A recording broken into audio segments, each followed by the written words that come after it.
Guys, Attack on Titan is a complete mind-bender of a story, and so many moments made us cry, scream, and just sit there in utter shock. Let's go over the 10 saddest facts that are guaranteed to make you relive the most depressing moments again. In the very first episode of Attack on Titan, there's this strange moment where Eren wakes up from a dream and turns to look at Mikasa with tears in his eyes. There were always theories about what that meant, but it isn't until the literal climax of the story that we realize what the tears were about. The common interpretation is that he dreamt the memories of the future, but which memories? It was about the 4 years that Eren and Mikasa lived together in the paths, and even though he didn't quite understand it, a part of him was grieving for the life he would never get to have. It's as if he already knew the tragic path his destiny was going to take. The anime made a couple changes to the scene compared to the manga, which is why it's not as obvious in the anime, but the meaning behind it stays the same. This moment took more than a decade to plan.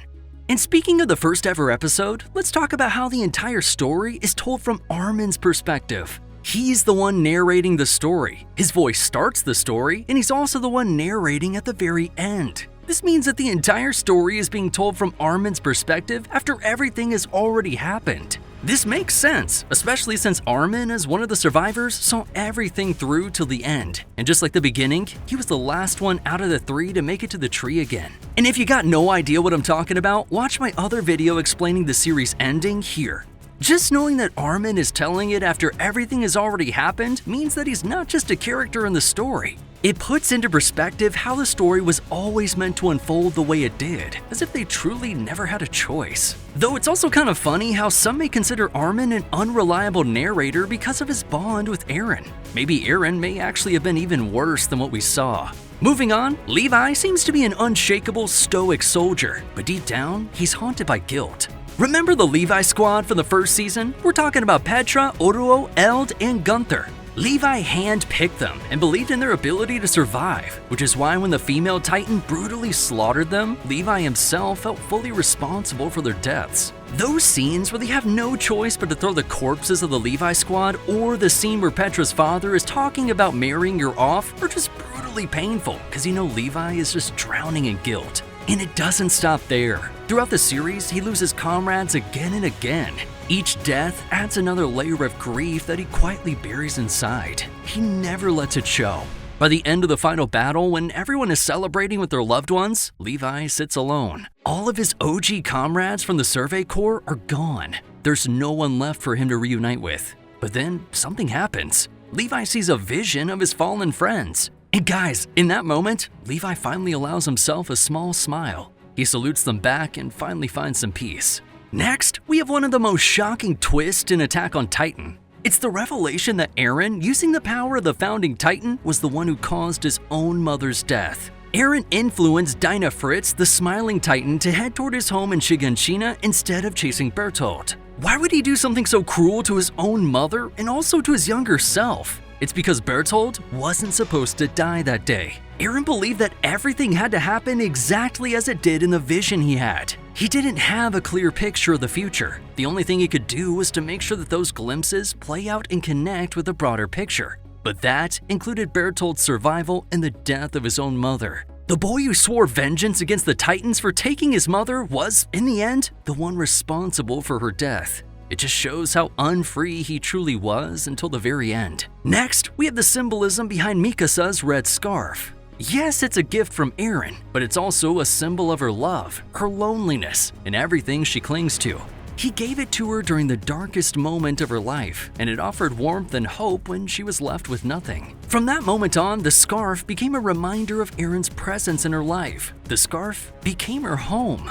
This idea of the scarf as Eren's presence in her life was immortalized when, at the end of the second season, Eren told Mikasa he would wrap it around her as many times as she wanted.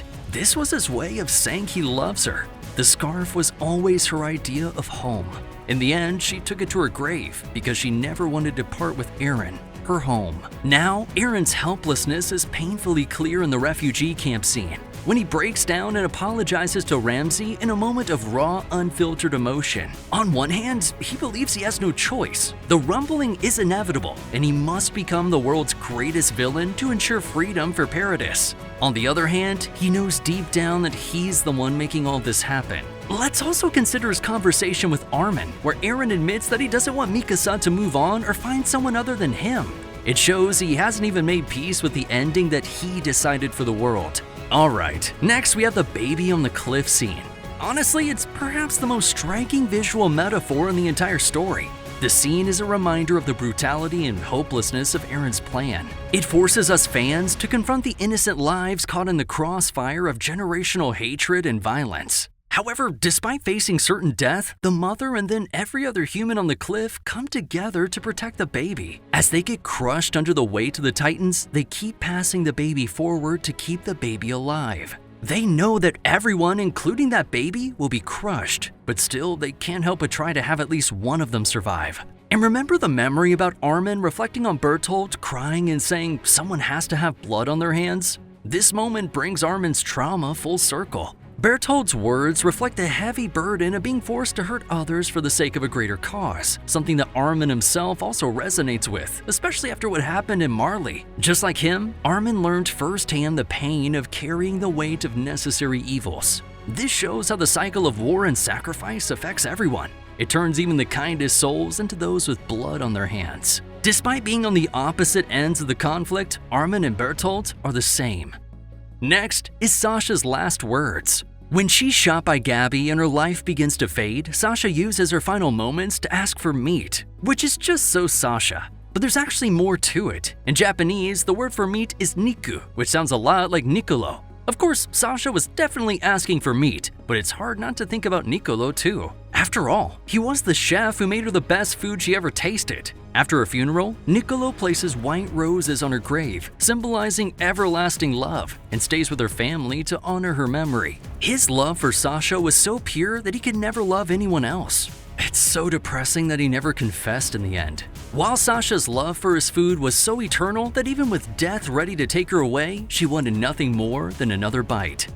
Finally, we have Erwin's last charge. It's a beautiful metaphor about the horrors of war. Erwin, with his extraordinary ability to inspire people, leads a group of young, hopeful soldiers into a battle they just know they can't win.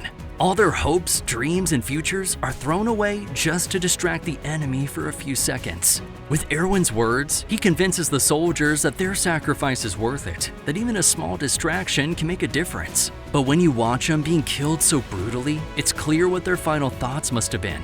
It's the feeling of regrets about the life they'll never have. Marlowe's death in particular feels the most personal. As he rides toward his end, he isn't thinking about the fight. Instead, his thoughts go to Hitch. He imagines a simple, happy life with her. A quiet, peaceful day back home, far from the violence and chaos. But before he can hold on to that dream, it's destroyed. Both in his mind as he realizes it'll never happen, and in reality as the Beast Titan's throw kills him. If you want to keep reliving the masterpiece that is Attack on Titan, check out all these videos I've done on this series from sad facts to the ending explained.